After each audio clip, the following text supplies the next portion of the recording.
ជោគជ័យដំណើរជីវិតនេះអ្វីត្បិតតែដើរផ្លូវជាមួយគ្នាតែពីរនាក់ប៉ុន្តែត្រូវតែសិតក្រោមម្លប់ដល់ត្រជាក់របស់ពុកម្ដាយទាំងសងខាងខ្ញុំសូមជូនពរឲ្យកូនប្រុសកូនស្រីទាំងពីរសូមកូនប្រុសកូនស្រីចេះស្រឡាញ់គ្នាលុបចាស់កោងខ្នងរកស៊ីទទួលទានមានបានជោគជ័យគ្រប់ភារកិច្ច Far has never felt so far away than it does today, my dear. The world is spinning at a faster pace than I'm willing to face without you here. When every road is closed and every flight has all but left, there ain't no buses that can bring me to where I saw you last. And all the bridges and all the towns have all but crumbled to the ground. I start digging tunnels to you now. ទេវតាថារសាទីកន្លែងផ្ទះសម្បែងនេះក្តីប្រគុណឯងថ្ងៃនេះគឺជាថ្ងៃអង្គារ600ខែមិញឆ្នាំរោងឆស័កពុទ្ធសករាជ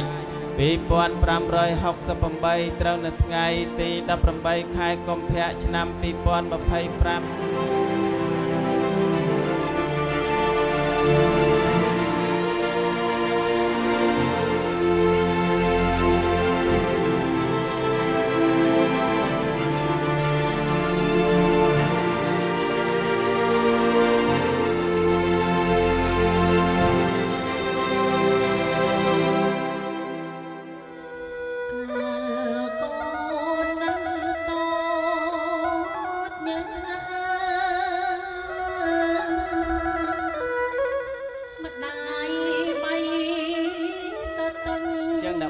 អោបកសោបកូនដល់ដើមទ្រូងផ្លូវរបស់គាត់ឲ្យកូនអង្គុយពីលើ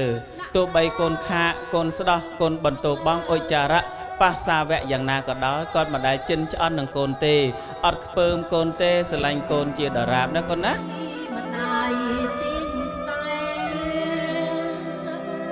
្ញុំសូមពរឲ្យពរកូនស្រីកូនប្រុសនាងខ្ញុំជួបផ្ទះតែសេចក្តីសុខចម្រើន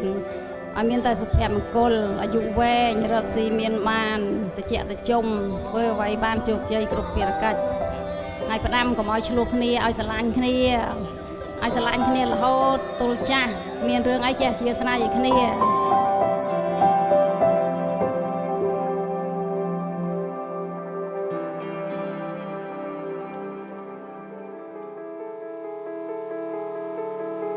អស់អរិយថ្ងៃនេះថ្ងៃជាវេលាគប់សូមរៀបរាប់ដឹងអរិយដូចជាតាកងម៉ាប៉ាពេអ៊ីអឹមសឹម300ចំនួននៃពណ៌ដំណរលោកបានធ្វើកាលកិរិយាទៅឲ្យគុណឯថ្ងៃនេះ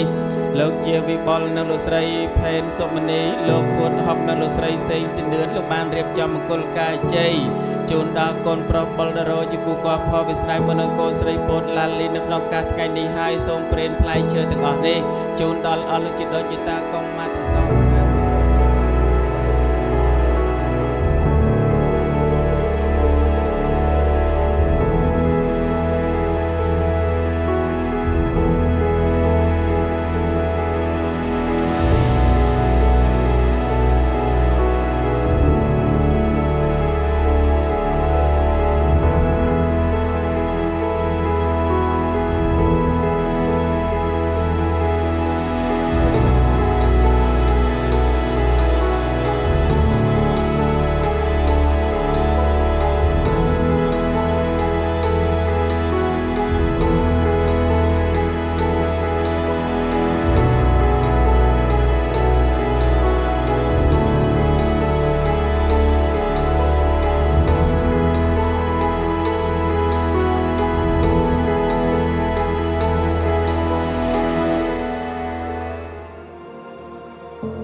ពុកម្ដាយទាំងសងខាងសូមថ្លែងអំណរគុណដល់